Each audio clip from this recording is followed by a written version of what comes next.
cavalier qui surgit hors de la nuit, court vers l'aventure au galop. Son nom, il le signe à la pointe de l'épée, d'un Z qui veut dire Zorro. Une fois encore, nous allons pouvoir nous régaler des délires de Monsieur Troublefait.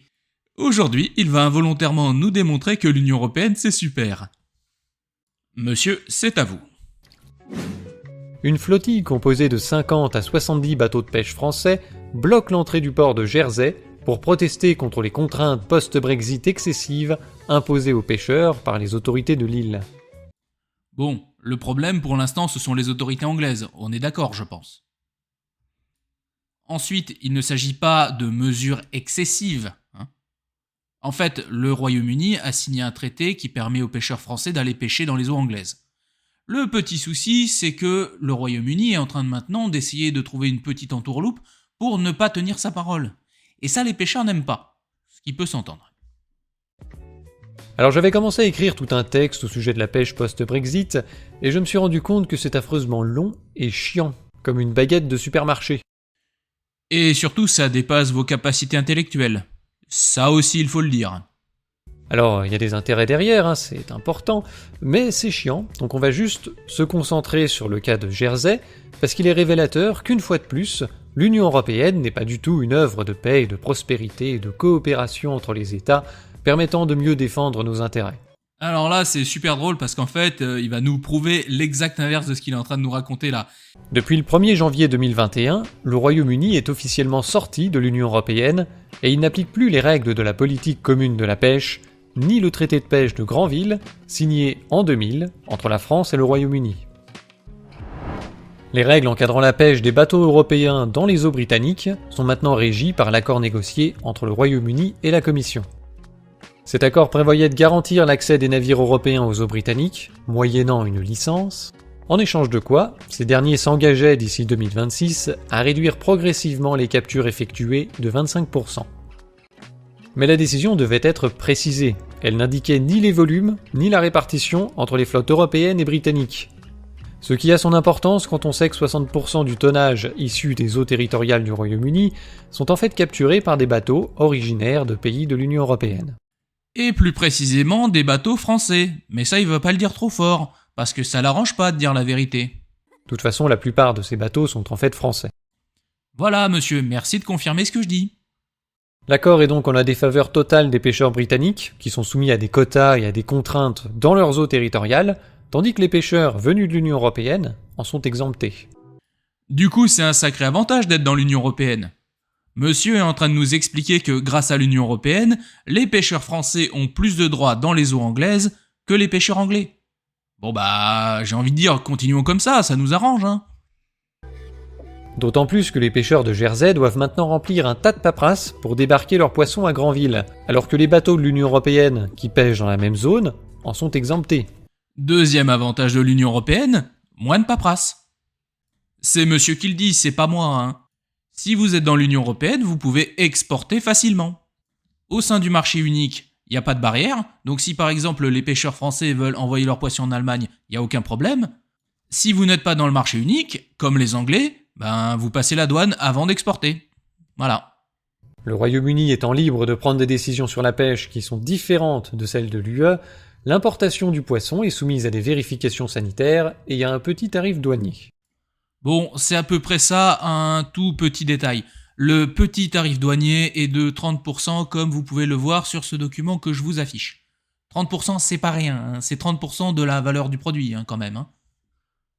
Ce que ça veut dire concrètement, c'est que le poisson français est 30% moins cher que le poisson anglais. C'est donc un nouvel avantage de l'Union Européenne, l'absence de tarif douanier, ce qui donne aux exportateurs européens, dans le cas présent les pêcheurs français, un avantage en termes de prix sur les pays non membres qui est colossal. Ajoutez à ça cet accord post-Brexit temporaire et déséquilibré, et c'est un nouvel avantage pour l'Union Européenne, ou plutôt deux avantages en fait. L'accord post-Brexit, qui n'est pas du tout temporaire, mais qui est là pour durer, est en faveur de l'Union Européenne non pas parce que le Royaume-Uni est gentil, mais parce que l'Union Européenne est à la fois extrêmement puissante et a de très bons négociateurs.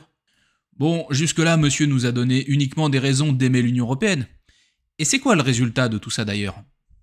Et on en arrive à cette situation absurde où les bateaux de pêche français peuvent pêcher sans limite dans les eaux de Jersey et tout vendre en France sans contrainte, tandis que les bateaux jerseyais, qui pêchent le même poisson dans la même zone, sont soumis à des contraintes sur la pêche et à des contraintes sur la vente en France. Ça n'a rien d'absurde, monsieur. L'Union Européenne défend ses intérêts. Dans le cas présent, ces intérêts sont les intérêts des pêcheurs français. Les Anglais ne font plus partie de l'Union Européenne, par conséquent, leurs intérêts ne sont plus les intérêts de l'Union.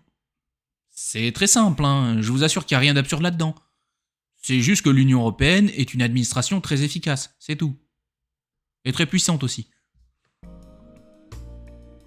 Craignant de voir arriver des hordes de bateaux de l'Union Européenne pillant leurs ressources, les autorités de Jersey ont fait en sorte de compliquer l'octroi des licences de pêche.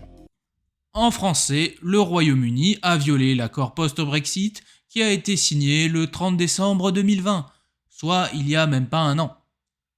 Eh oui, parce que ce traité prévoyait que les bateaux européens aient un libre accès aux eaux anglaises.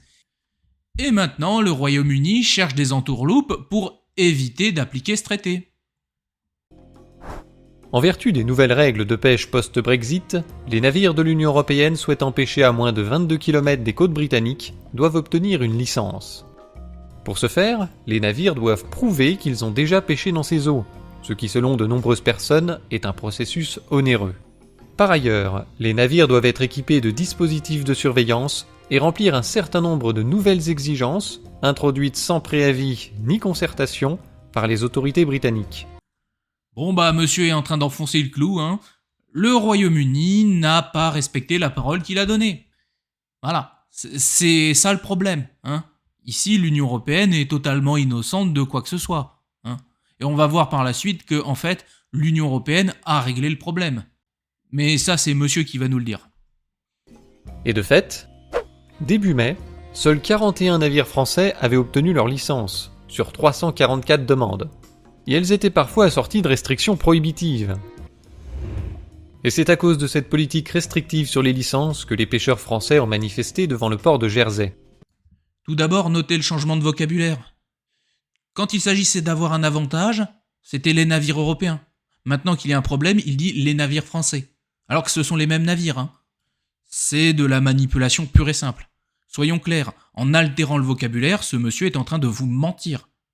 Ensuite, vous noterez que les pêcheurs vont protester auprès des autorités anglaises, et pas auprès des autorités européennes. Parce que le problème vient des Anglais, comme je l'ai dit avant. Voilà. Alors pour arrondir les angles, Jersey a accepté de prolonger de 3 mois supplémentaires l'autorisation de pêche pour 177 petits bateaux européens, pour lesquels la communication de preuve est déjà en cours. C'est pas tout à fait ça qui est écrit sur votre texte, monsieur, hein. On va lire depuis le début si ça vous embête pas. Récemment, l'Union Européenne a sollicité une prolongation du dispositif de transition, qui devait prendre fin au 30 juin prochain. Les ministres de Jersey ont fait droit à cette demande s'agissant des bateaux pour le compte desquels l'Union Européenne a déposé des demandes de licence. Donc en réalité, ce qu'il s'est passé, c'est que l'Union Européenne a demandé et obtenu des licences pour les pêcheurs français. Ça, c'est les faits. Encore une fois, monsieur est en train de vous mentir. Bon, par contre, ça nous donne un nouvel avantage pour l'Union Européenne. La puissance diplomatique.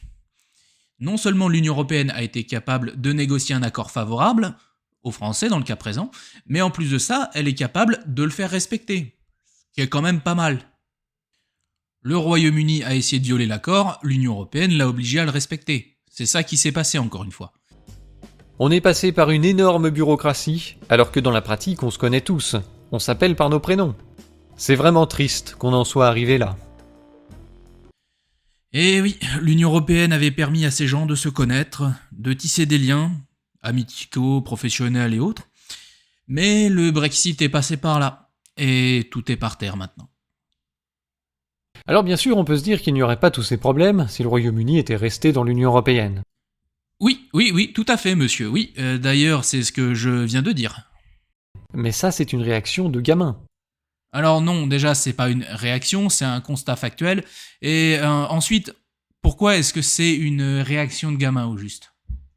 Le Brexit est bien l'élément déclencheur de ce merdier, mais l'incapacité à le résoudre et la complexification du dit merdier, c'est bien la faute de l'Union européenne. Alors là, je sais pas quoi vous dire, monsieur. Je vais vous inviter à relire les documents que vous nous avez montrés. Le problème ne vient pas du Brexit, mais du fait que le Royaume-Uni a essayé de violer les accords post-Brexit qu'il a lui-même signés il y a même pas un an. La complexité dont vous nous parlez vient du Royaume-Uni, qui a mis en place de nouvelles règles afin de violer les traités dont j'ai parlé il y a même pas 5 secondes. Et finalement, la solution a été trouvée par l'Union européenne grâce à ces licences temporaires. Ça, c'est ce qui ressort des documents que vous nous avez montrés. Et le moins qu'on puisse dire, c'est que ça n'a rien à voir avec ce que vous nous racontez. On apprend à lire à l'école primaire, monsieur, hein, je dis ça comme ça. Vous avez peut-être quelque chose à ajouter, monsieur ? La primauté du droit et des traités européens nous empêche de régler des problèmes locaux entre voisins en bonne intelligence. L'Union européenne n'est pas un daron qui met tout le monde autour de la table pour trancher les litiges. Mais quelle bonne intelligence, monsieur ? Ici, le problème, c'est que le Royaume-Uni est de mauvaise foi et refuse d'appliquer les traités qu'il a signés il y a même pas un an. Ici, quand monsieur vous parle de bonne intelligence, en fait, il est en train de vous expliquer que les Français doivent se soumettre aux Anglais. Ici, les Anglais ont signé un traité, ils ont décidé de ne pas l'appliquer, et les Français doivent rester sans réagir. Non, ça marche pas comme ça. Le Royaume-Uni a signé des accords, il va les respecter ou il va en payer le prix.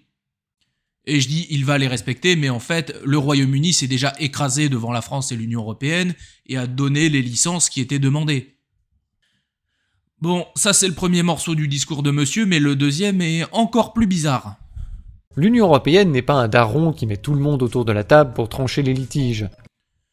La France et le Royaume-Uni sont des États souverains et puissants. Hein. Ce ne sont pas des enfants.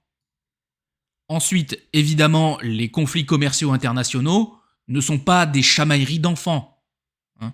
Il s'agit de sujets sérieux qui ont des enjeux importants, qui doivent par conséquent être traités avec sérieux. Je vais le redire encore, dans le cas présent, le Royaume-Uni a tous les torts, et s'est déjà écrasé devant l'Union européenne. C'est ça qui s'est passé. Hein. L'Union européenne a exigé que les bateaux français puissent aller pêcher dans les eaux anglaises, et l'Angleterre s'est gentiment inclinée. Le problème est réglé. C'est bon, on a gagné. Bon, on va arrêter d'écouter les délires haineux de monsieur, et on va récapituler ce qu'est l'Union européenne, d'après lui, d'après ce qu'il nous a dit. Hein.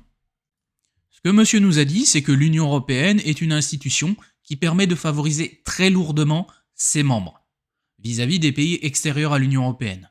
L'Union européenne permet de négocier des traités extrêmement favorables, permet de s'assurer qu'ils soient respectés, de façon élégante et efficace.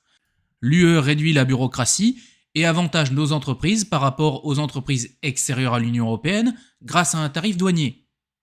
Ça, ce sont les faits qu'il nous a montrés. Bon, moi j'ai envie de dire dans ces conditions, mais vive l'Union européenne, hein.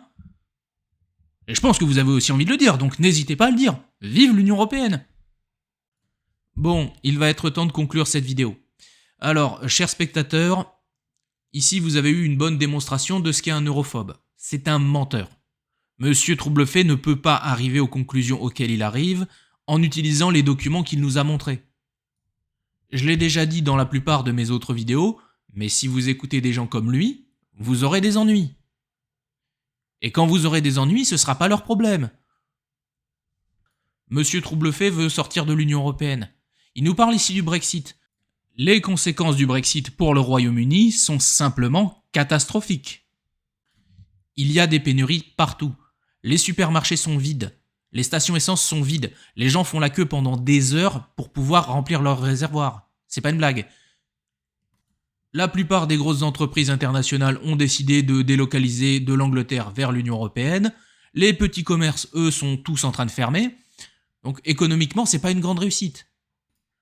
Politiquement, c'est pas franchement un grand succès. En fait, c'est un échec absolument total. Une catastrophe même, on peut le dire clairement pour le Royaume-Uni.